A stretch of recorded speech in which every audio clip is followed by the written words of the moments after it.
যাদের রিমোটে অন্য কারো কল আসে না, তারা কলগুলো কীভাবে সেটিং করবেন, সবাই কল দিতে পারার মতো সেটিংগুলো দেখাচ্ছি। প্রথমে আপনারা ইমোতে যাবেন, আপনাদের কাঙ্ক্ষিত ইমোতে যাওয়ার পরে আপনাদের এরকম একটা সেটিং আসবে। এখানে আসার পরে আপনাদের উপরে প্রোফাইলে ঢুকবেন। এরকম প্রোফাইলে ঢোকার পরে এরকম অপশন আসবে। অপশন আসার পরে আপনারা এখানে আসবেন। এখানে আসার পরে যে প্রাইভেসি অ্যান্ড সিকিউরিটি নামে অপশন, এটাতে ঢুকবেন। এটাতে টাচ করার পরে এরকম একটা অপশন আসবে। অপশন আসার পরে আপনারা ঢুকবেন হচ্ছে কলসে, ঠিক আছে? কল, এটাতে ঢুকবেন।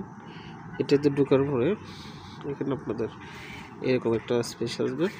এটাতে আসার পরে আপনারা এই যে এখানে যদি নোবডিতে আমি সিলেক্ট করি, হ্যাঁ, নোবডিতে সিলেক্ট করছি। এখন আমাকে কেউ কল দিলে আসবে না, কারো কল আসবে না। আমি যদি আপনার এখানে সিলেক্ট করি মাই কানেক্ট, অর্থাৎ আমার নাম্বার যাদের কাছে সেভ আছে, যাদের কাছে আমার নাম্বার সেভ আছে তারা কল দিতে পারবে। এখানে অপশন এটা ওপেন করলে, আর যদি আমি